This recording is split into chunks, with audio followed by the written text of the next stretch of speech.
நண்பர்களுக்கு வணக்கம். தமிழும் தங்கையாவும் என்ற யூடியூப் சேனல் வழியாக உங்களை வாழ்த்துகிறேன்.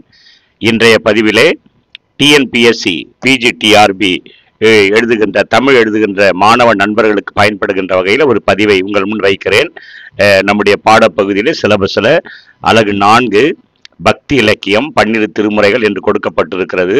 அதிலே 10ஆம் திருமுறை திருமூலருடைய திருமந்திரம். இதை நான் ஏற்கனவே உங்களுக்கு பதிவை வைத்திருக்கிறேன். ஆனால் அந்த பதிவை கேட்ட நண்பர்கள் சிலர் வாட்ஸ்அப் மூலமாகவும் அலைபேசி மூலமாகவும் அந்த திருமந்திரம் 9 தந்திரங்களாக வகுக்கப்பட்டிருக்கிற அந்த செய்தியை, அந்த 9 தந்திரங்களில் இருக்கிற செய்திகளை எங்களுக்கு நீங்கள் பதிவிட்டு தந்தால் கொஞ்சம் நலமாக இருக்கும் என்று கருத்து தெரிவித்ததின் அடிப்படையிலே அந்த 9 தந்திரங்களிலே சொல்லப்பட்டிருக்கிற செய்தியை உங்கள் முன் நான் வைக்கிறேன். ஏனென்று சொன்னால் நமக்கு வினாக்கள் பிஜிடிஆர்பில் எப்படி கேட்கப்படும் என்று சொல்ல முடியாது. மிக ஆழமாகவும் அழுத்தமாகவும் வினாக்கள் அமைந்திருக்கின்ற காரணத்தினாலே தேர்வு எழுதுகின்ற நண்பர்களுக்கு அந்த ஒரு தெளிவு பிறப்பதிலே ஒன்றும் ஐயமில்லை என்று நான் நினைக்கிறேன். எனவே அவர்கள் அதை கேட்டதினாலே 9 தந்திரங்களிலே சொல்லப்பட்டிருக்கிற செய்தியை ஒவ்வொரு தந்திரமாக உங்கள் முன்னால் நான் வைக்கிறேன்.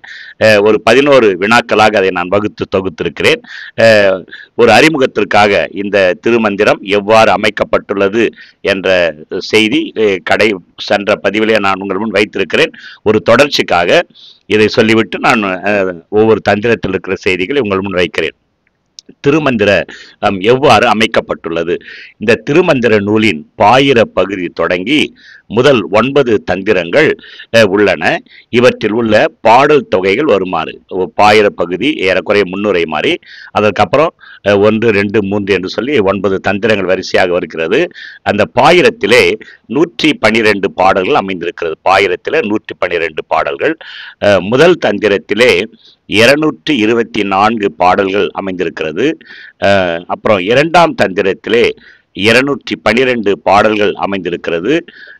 3ஆம் தந்திரத்திலே 335 பாடல்கள் அமைந்திருக்கிறது. 4ஆம் தந்திரத்திலே 535 பாடல்கள் அமைந்திருக்கிறது. 6ஆம் தந்திரத்திலே 131 பாடல்கள் அமைந்திருக்கிறது. அதுக்கப்புறம் 7ஆம் தந்திரத்திலே 418 பாடல்கள் அமைந்திருக்கிறது, இடம்பெற்றிருக்கிறது. 8ஆம் தந்திரத்திலே 527 பாடல்கள் அமைந்துள்ளன.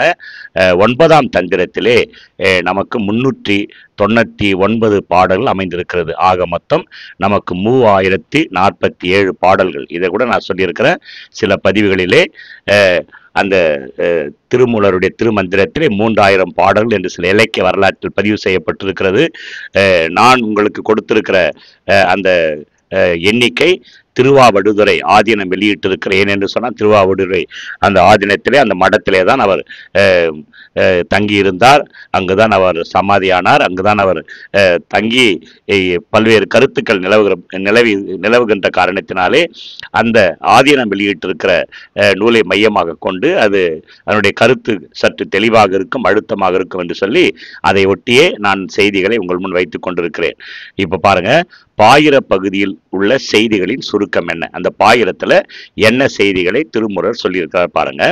1, கடவுள் வாழ்த்து பகுதியான அந்த பாயிர பகுதியிலே அவர் சிவபெருமானுக்கு இணையான தெய்வம் வேறு இல்லை என்று சொல்லுகிறார். சிவனை மையப்படுத்துகிறார். கடவுள் வாழ்த்து பகுதியிலே சிவபெருமானுக்கு இணையான தெய்வம் இந்த உலகத்தில் வேறு இல்லை என்று சொல்லுகிறார்.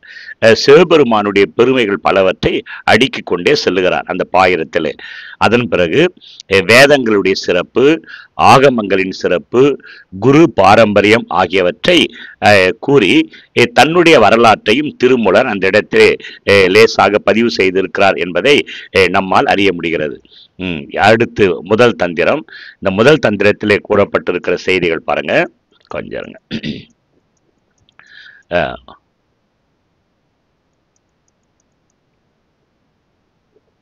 மன்னிக்கவும். இந்த முதல் தந்திரத்திலே பல செய்திகளை அவர் கொடுத்திருக்கிறார். என்னையாது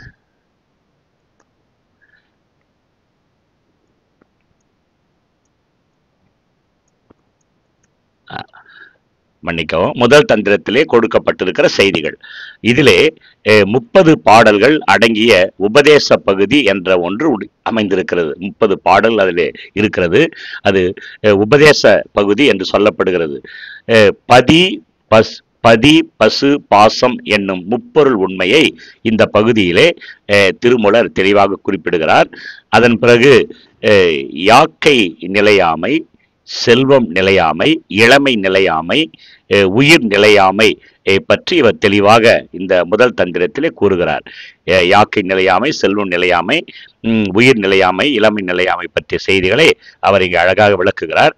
அடுத்து இதில் வருகின்ற கொல்லாமை, புலால் மறுத்தல், அன்புடைமை, கல்வி முதலிய தலைப்புகள் திருக்குறள் அதிகார தலைப்புகள் போலவே காணப்படுகின்றன என்று அறிஞர் பெருமக்கள், தமிழ் ஆர்வலர்கள் தமிழ் இலக்கிய வரலாற்றிலே பதிவு செய்திருக்கின்றனர்.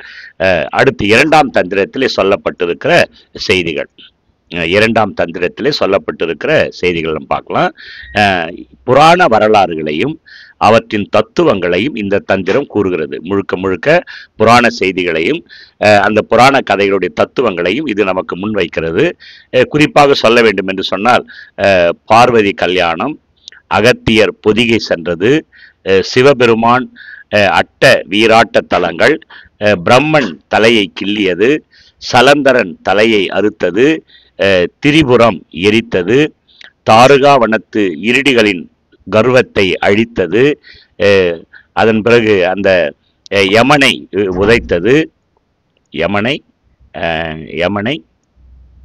உதைத்தது, நெற்றிக் கண்ணை திறந்தது, தக்கனது யாகத்தை சிதைத்தது, திருமாலுக்கு சக்கரம் ஈந்தது, அயனும் மாலும் தேடிய வரலாறு முதலியவற்றை தத்துவ நுட்பங்களோடு இங்கு திருமூலர் தெளிவாக்கியுள்ளார். அந்த புராண செய்திகள் அத்தனையும் இந்த இடத்திலே அவர் தெளிவாக நம் முன்வைக்கிறார். புராண செய்திகளை பதிவு செய்து அதன் நுட்பங்களை இந்த இடத்திலே அழகாக பதிவு செய்திருக்கிறார். அது மட்டுமல்ல, இந்த சிவபெருமானினுடைய ஐந்து வகையான தொழில் என்று நாம் சொல்லுகிறோம். அந்த ஐந்தொழிலின் இன்றியமையாமை பற்றியும், மூவகை உயிர்களுடைய இயல்பு பற்றியும், அதனுடைய தன்மைகளை குறித்தும், திருக்கோயில் பராமரிப்பு பற்றியும், ஆறுமுக கடவுளாக காட்சி தந்தது குறித்தும், அடுத்து சிவநிந்தை, குரு நிந்தைகளுடைய பயன்களும் இந்த தந்திரத்திலே விளக்கப்பட்டுள்ளது. மிக அழகாக இந்த இரண்டாம் தந்திரத்திலே திருமூலர் பல அரிய செய்திகளை அங்கே பதிவு செய்திருக்கிறார். அடுத்து மூன்றாம் தந்திரம் பாருங்க. மூன்றாம் தந்திரத்திலே கூறப்பட்டிருக்கிற செய்திகள் என்ன அப்படின்னு கேட்டிங்கன்னா, வினா 5, மூன்றாம் தந்திரத்தினுடைய செய்திகள். மனதை ஒருமுகப்படுத்தி இறைவனோடு உயிரை ஒன்ற வைக்கும் யோகம் பற்றி இந்த தந்திரம் விளக்குகிறது. மனதை நாம் ஒருமுகப்படுத்தி இறைவனோடு இரண்டரை கலப்பது எவ்வாறு என்ற செய்தியை இந்த மூன்றாம் தந்திரம் நமக்கு தெளிவாக்குகிறது. யோகத்திற்கான 8 உறுப்புகளான இமயம், நியமம், ஆசனம், பிராணாயாமம், பிரத்யாகாரம், தாரணை, தியானம், சமாதி ஆகியன இவற்றில் தெளிவாக குறிப்பிடப்பட்டுள்ளன. அதன் பிறகு இவற்றை பற்றிய, இந்த யோகத்தை பற்றிய விளக்கங்களும், யோகம் பயில்வதாலே உண்டாகும் பயனும், உடலை தூய்மைப்படுத்துவதற்கான உபாயமும் இந்த மூன்றாம் திருமுறையிலே விளக்கப்பட்டுள்ளது. மூன்றாம் தந்திரத்திலே இந்த செய்திகள் எல்லாம் மிக தெளிவாக விளக்கப்பட்டுள்ளன. அடுத்து நாம் பார்க்க வேண்டியது நான்காம் தந்திரத்திலே அவர் கூறியிருக்கிற செய்திகள். இந்த நான்காம் தந்திரத்திலே திருமூலர் எழுதிய அந்த திருமந்திரத்திலே நான்காம் தந்திரத்தினுடைய செய்திகளை நாங்கள் உங்கள் முன்னால் வைக்கிறேன். நான்காம் தந்திரத்தினுடைய செய்திகள், திருவைந்தெழுத்து மந்திரத்தினுடைய சிறப்பு இதிலே மிக தெளிவாக விளக்கப்படுகிறது. இறைவன் 5 எழுத்து வடிவில் இருப்பதையும், எந்திரத்திலே அமைத்து இறை வழிபாடு செய்வதையும், யாக குண்டங்களின் அமைப்பும், சக்திகளின் பேதங்களும், சக்கரங்களை அமைக்கும் முறையும், 6 ஆதாரங்களும் இந்த தந்திரத்திலே மிக தெளிவாக பேசப்படுகின்றன. கருத்துக்களை தயவு செய்து உள்வாங்குங்கள். சைவ சித்தாந்தம் பற்றிய செய்திகள் இவை. அடுத்து திருவைந்தெழுத்து மந்திரத்தை பல்வேறு கோணங்களிலே அமைத்து வழிபடும் முறை இந்த நான்காம் தந்திரத்திலே மிக சிறப்பாக விளக்கப்பட்டுள்ளது. இவையெல்லாம் மிக தெளிவான முறையிலே திருமூலர் இந்த 4ஆம் தந்திரத்திலே பதிவு செய்திருக்கிறார். அடுத்து 5ஆம் திருமுறை, இந்த மன்னிக்கவும் 5ஆம் தந்திரம், மன்னிக்கவும் 5ஆம் தந்திரம். இந்த 5ஆம் தந்திரத்திலே கூறப்பட்டிருக்கிற செய்திகள் யாவை? வினா 7 5ஆம் தந்திரத்தில் சொல்லப்பட்டிருக்கிற செய்திகள் சரியை, கிரியை, யோகம், ஞானம் என்னும் 4 வகை சைவ நெறிகளினுடைய இயல்பையும் அவற்றை கடைபிடிப்பதாலே ஏற்படுகின்ற பயனும் சந்நிதி பாதத்தினுடைய 4 வகை முறைகளும் இந்த தந்திரத்திலே விளக்கப்பட்டுள்ளன. 5ஆம் தந்திரத்தில் கூறப்பட்டிருக்கிற செய்திகள் சரியை, கிரியை, யோகம், ஞானம் என்ற 4 வகை சைவ நெறிகளுடைய இயல்பு இங்கு அழுத்தமாக சொல்லப்பட்டிருக்கிறது. 6ஆம் தந்திரத்தினுடைய செய்திகள் என்ன என்று நாம் பார்ப்போமானால், இதிலே குருவருளும் திருவருளும் எவ்வாறு நமக்கு உதவுகின்றன என்பதை தம் அனுபவத்தின் வழியாக திருமூலர் விளக்கியிருக்கிறார். குருவருளும் திருவருளும் நமக்கு எவ்வாறு உதவுகின்றன என்பதை பற்றி அனுபவத்தின் வாயிலாக திருமூலர் விளக்கியிருக்கிறார்.